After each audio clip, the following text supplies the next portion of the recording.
I never thought a simple weekend visit could change the way I saw myself, but the moment I stepped into Aunt Lillian's house, I felt a strange tension in the air, like something unspoken was waiting for me.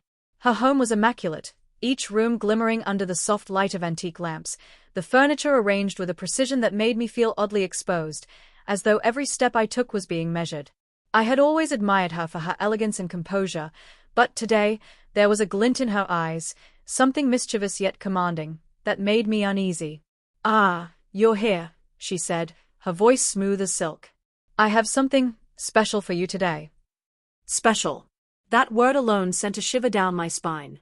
I wasn't sure what to expect, but my curiosity was stronger than my apprehension. She led me into her bedroom, a room I had only seen from the doorway before. The scent of lavender and rosewater filled the air, calming yet oddly intoxicating. And then I saw it, draped over the back of a chair, a gleaming, ivory silk chemise that shimmered under the soft light. I had seen her wear it before, delicate and flowing, a symbol of the elegance I had always envied. "Try it on," she said, her eyes locking onto mine with an intensity one couldn't quite place. I froze. Try it on? Me? The idea seemed absurd, humiliating even. But the way she said it, calm, unwavering, made it clear she wasn't asking. It was a command. My heart started to pound, a mix of fear, anticipation, and something else I couldn't name yet. There was no place to hide in her presence. I glanced around, half expecting some excuse to escape, but there was none. I could feel her watching me, not just seeing me, but studying me, and I realized I had no choice. Slowly, almost mechanically, I took the chemise from the chair. The silk was cool under my fingers, delicate and impossibly soft, and I felt a strange thrill run through me, a tension between dread and fascination. I don't know if... I started, my voice faltering. "You'll see," she interrupted gently, yet with a firmness that ended the conversation. "Just try it. Trust me." I stepped toward the dressing area, heart hammering, and began to slip the chemise over my head. The fabric glided down my shoulders, smoother than anything I had ever felt, hugging my arms and torso in a way that was alien yet intimate. My reflection in the mirror caught me off guard. The face staring back at me was mine, yet somehow different. Softer. Vulnerable.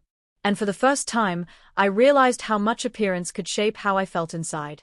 Aunt Lillian watched silently, her expression unreadable, and in that silence, I felt exposed in a way that went beyond physical appearance. Every instinct in me screamed to take it off, to return to normalcy, but there was a strange pull, a part of me that wanted to see how far this transformation could go. And so I stood there, trembling slightly, wrapped in silk and uncertainty, wondering what exactly she had planned, and what I would become. As I stood there, wrapped in the chemise, the soft silk brushing against my skin, I became painfully aware of every detail. The way it fell around my chest, the gentle drape over my shoulders, the delicate hem brushing just above my knees, it was unlike anything I had ever worn. My fingers lingered on the fabric, tracing the subtle patterns in the weave, and a part of me couldn't believe how different I felt just because of a piece of clothing. I had always thought of clothes as nothing more than protection or fashion, but this was something else entirely. Aunt Lillian stepped closer, her presence both comforting and unnerving. "Do you feel it?" she asked softly. "Feel what?" I whispered, my voice barely audible. "The way it changes you," she replied. "Not just how you look, but how you feel inside." I shook my head, unsure of what to say. I felt a mixture of shame and intrigue, a tension between wanting to retreat to the safety of my usual identity and the strange allure of this new persona being forced upon me. She circled around me slowly, her eyes scanning every curve of my form, every movement, as if she were evaluating some delicate sculpture. I could feel heat rising in my cheeks, not from embarrassment alone, but from the intensity of her gaze and the realization that I was no longer in control. "Stand still," she instructed. "Look at yourself." I turned toward the mirror, hesitant, and my reflection made my stomach tighten. The face staring back at me was undeniably mine, yet the way the silk framed it, the way the light caressed the contours of my shoulders and neck, created a version of myself I had never seen before. Vulnerable, fragile, undeniably feminine in a way that felt both foreign and captivating. I found myself studying every detail, from the way the chemise fell against my body to the subtle shadows it cast. It was impossible not to notice how my posture shifted instinctively, how I moved differently, almost as if the silk were guiding me into a new identity. Aunt Lillian smiled faintly.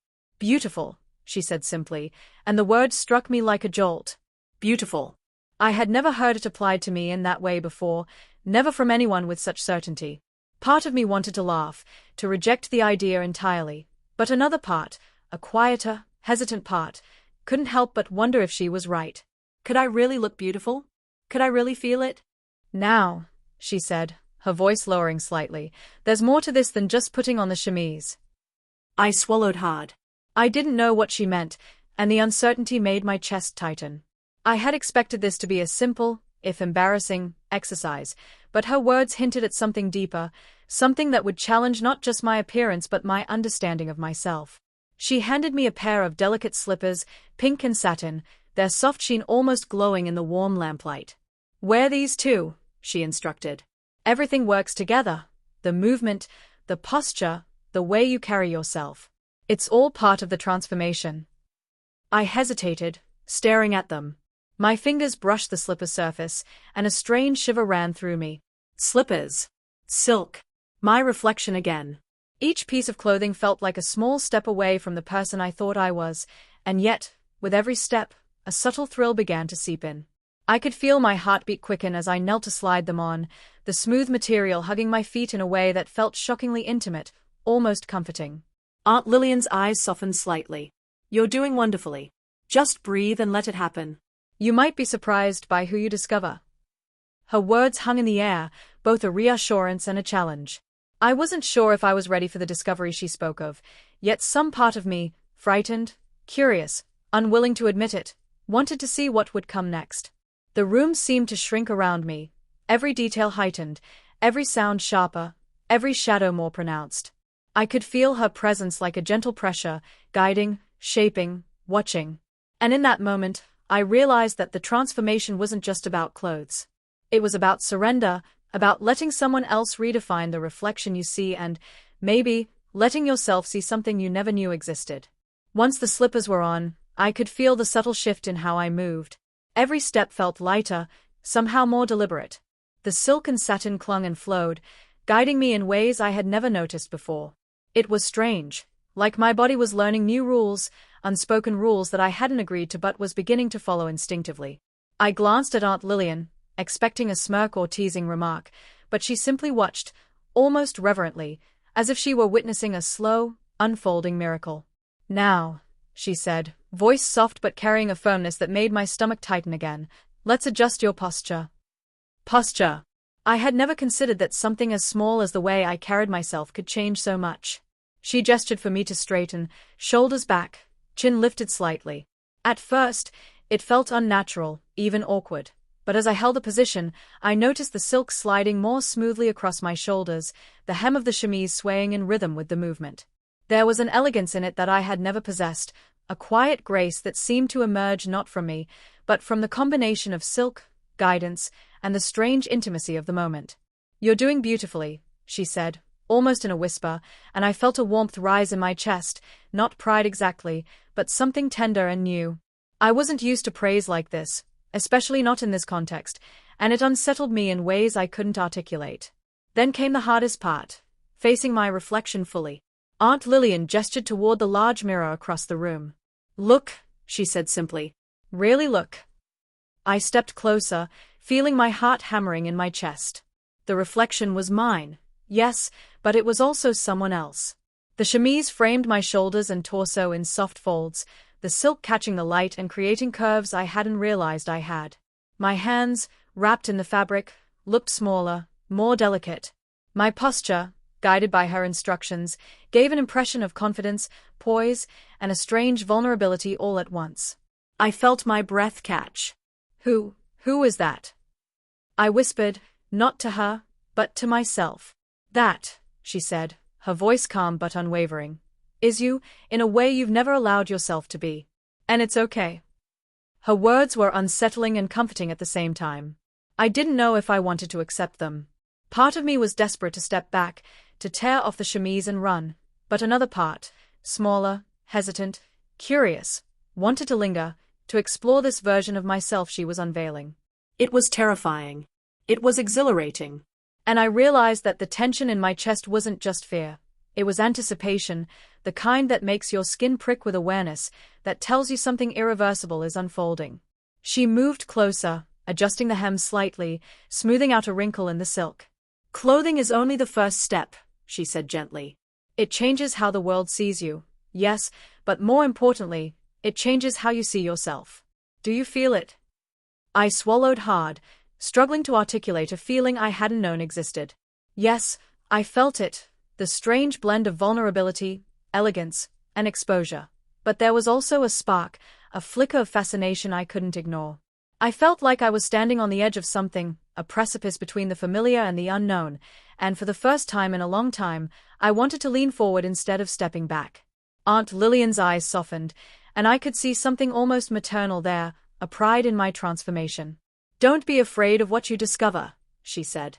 "You might find strengths you didn't know you had, simply by embracing what you're wearing, what you're becoming. It's not about shame, it's about seeing yourself in a new light." Her words echoed in my mind, and I realized that this was more than a lesson in clothing, more than a challenge to my comfort zones.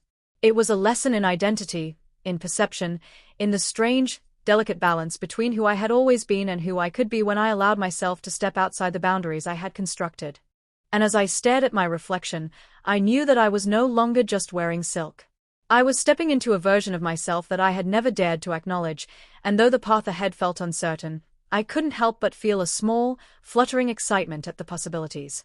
After a few moments of standing frozen before the mirror, I felt Aunt Lillian's hand lightly touch my shoulder. The contact was subtle, but it carried weight, a grounding presence, a reminder that I wasn't alone in this strange, unnerving process. "Now," she said softly, "let's add a little more. There's more to the experience than just the fabric." I hesitated. "More?" I asked, my voice trembling slightly. I wasn't sure I wanted to go further.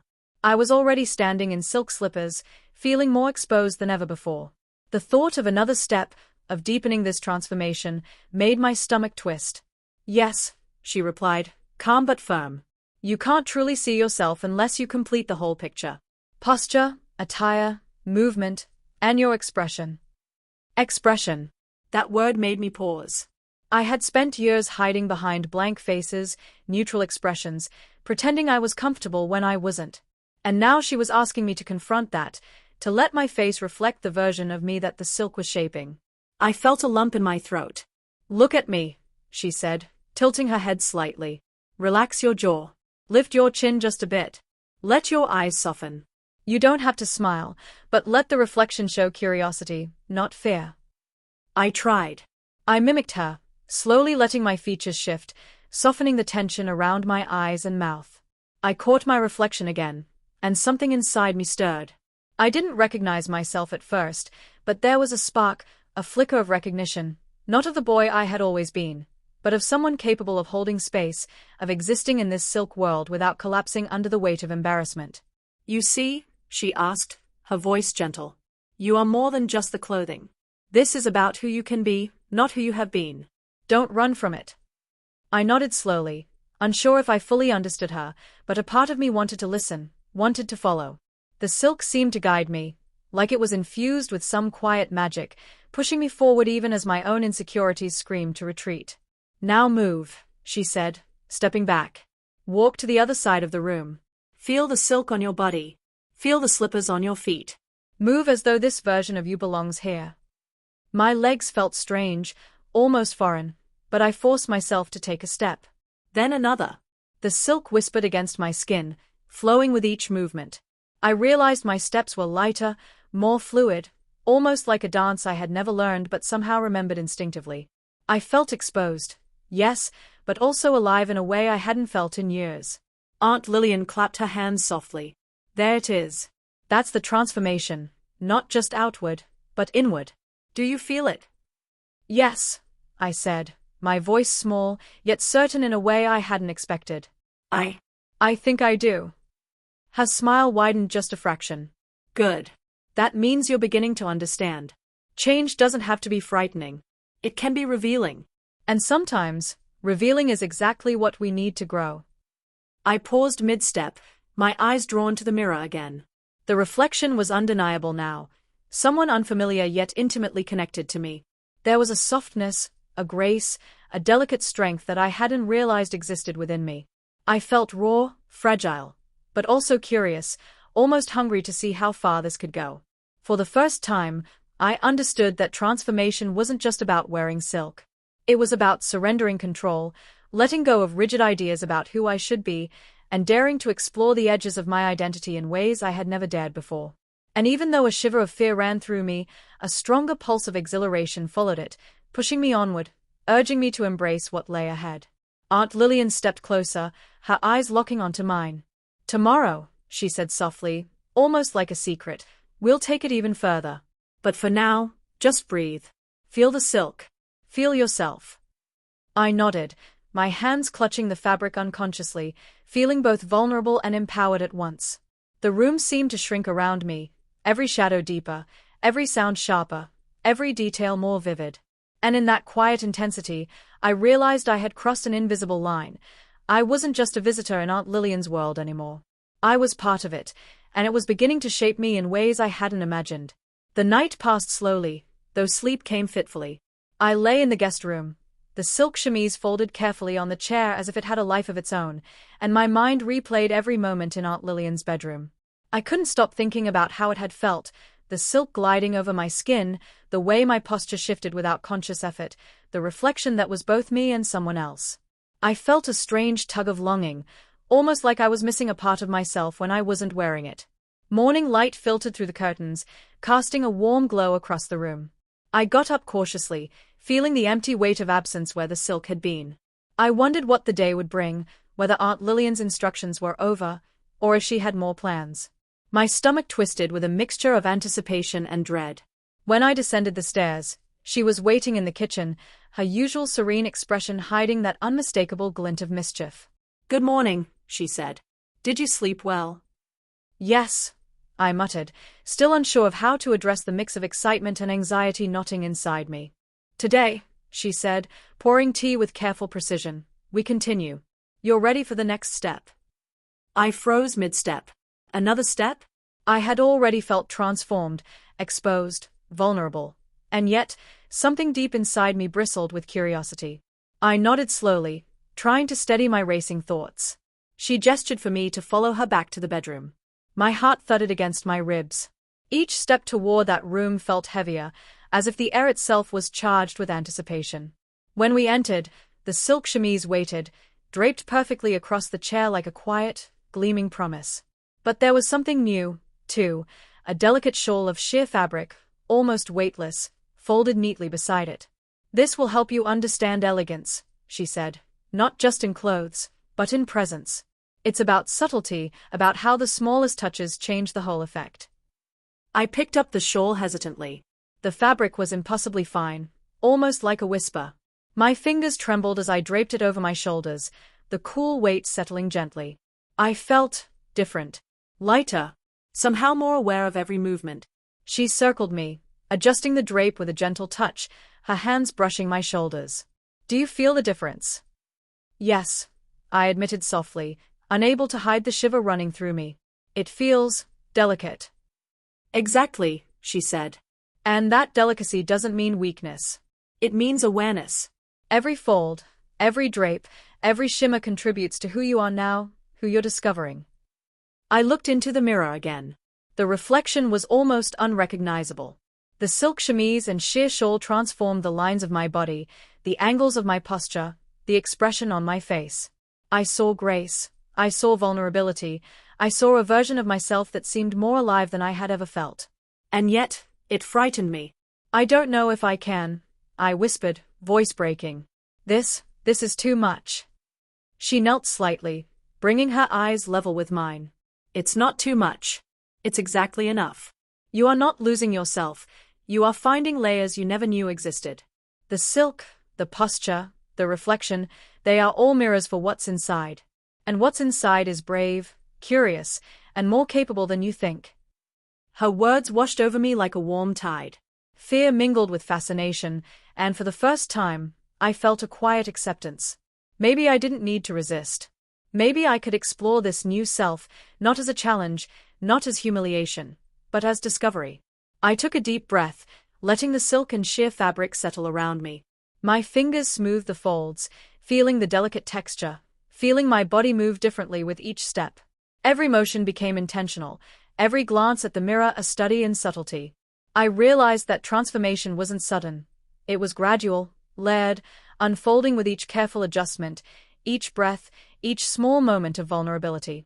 Aunt Lillian smiled, almost triumphantly, but there was warmth there too. "You're ready for what comes next," she said softly. "And I promise, it will show you something important, about yourself, and about the strength in surrender." I nodded again, unsure what awaited me, but something deep inside me, a mixture of trepidation and anticipation, urged me forward. I didn't know what I would find, but I knew one thing for certain: I could never look at silk, or at myself, the same way again. The next step wasn't immediate. Aunt Lillian made me wait, watching quietly as I moved around the room, adjusting to the feel of silk against my skin and the soft weight of the shawl. I could sense her studying me, noting every subtle movement, every hesitation. It was unnerving and exhilarating at the same time. I had never felt so visible, so observed, yet somehow safe in that visibility. "Look at your hands," she said suddenly. I froze, glancing down.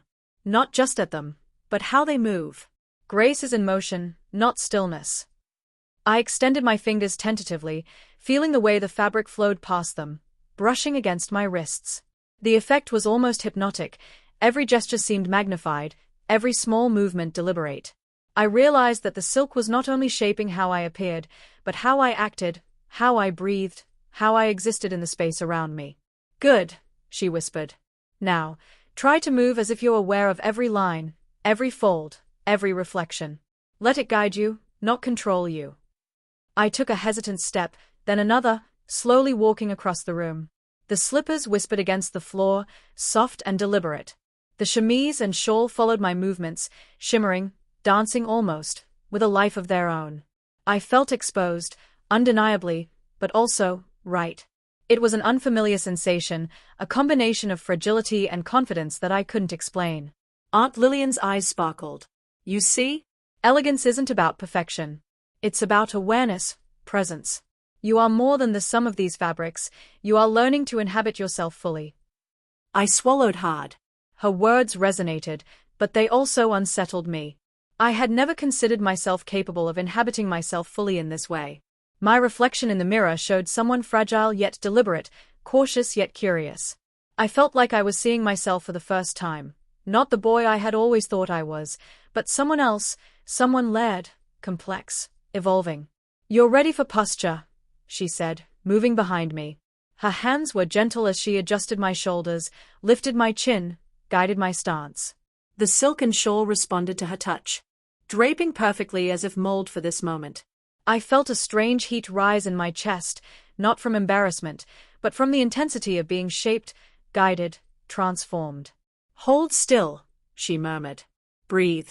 Feel the silk. Feel yourself.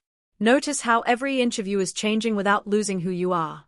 Transformation doesn't erase, you discover." I closed my eyes for a moment, letting the sensation of fabric, guidance, and observation wash over me. When I opened them, the mirror revealed a reflection that startled me. There was me, undeniably, but also someone entirely new. Delicate yet aware, vulnerable yet strangely poised.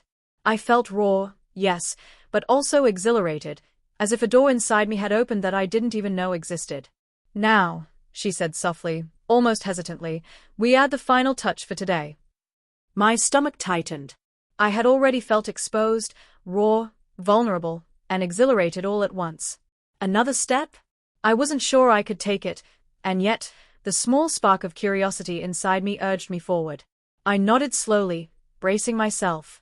Aunt Lillian handed me a small, delicate mirror, framed in gold.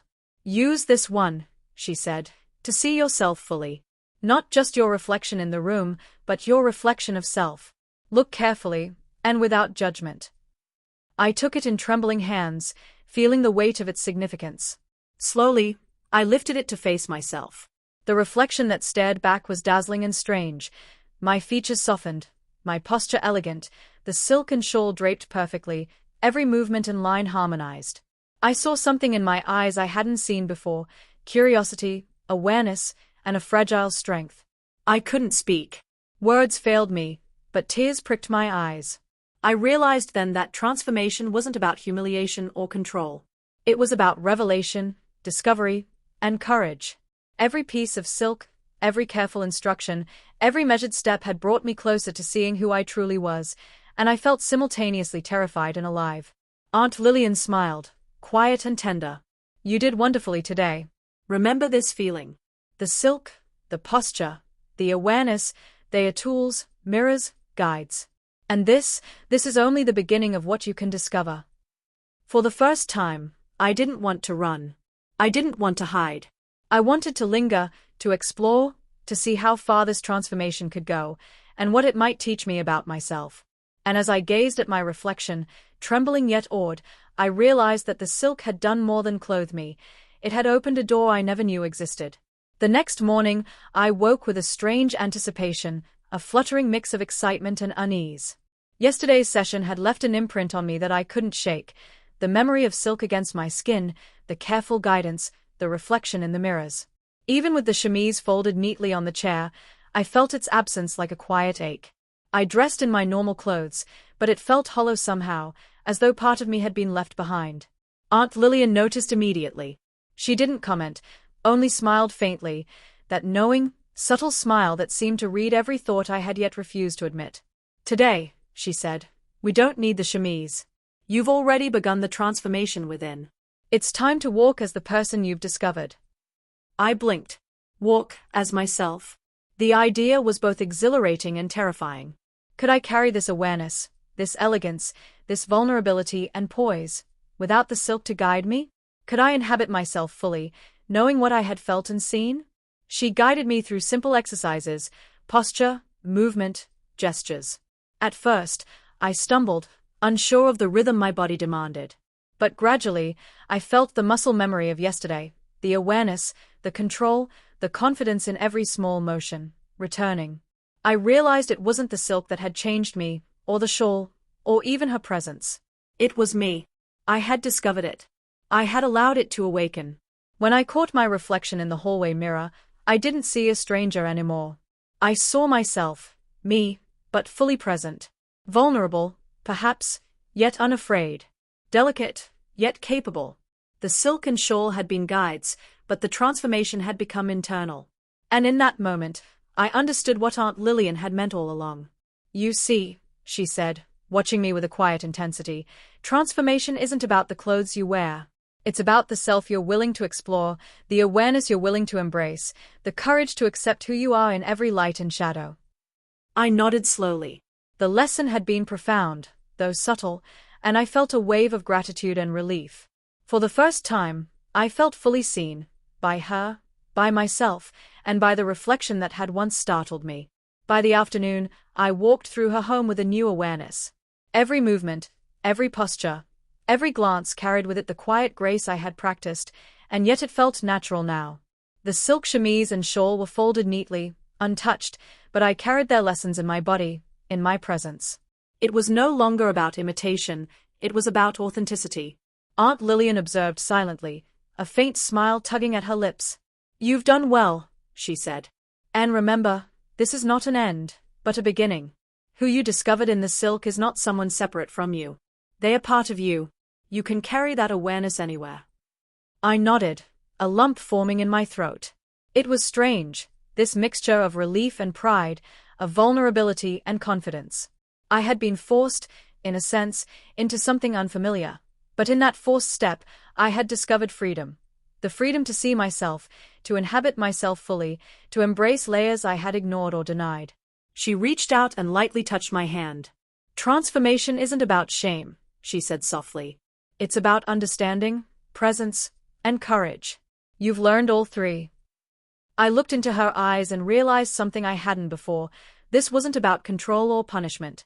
It was about revelation, about guidance, about trust. And in that moment, I felt a quiet joy, a sense of completion. I was still me, yet enriched, expanded, aware of dimensions of myself I hadn't noticed until now. As I prepared to leave her house, I folded the chemise and shawl carefully, not with shame or reluctance, but with gratitude. I had discovered a part of myself I hadn't known existed, and I would carry it with me always. The awareness, the elegance, the poise, and the courage to explore who I truly was. Stepping out into the sunlight, I breathed deeply.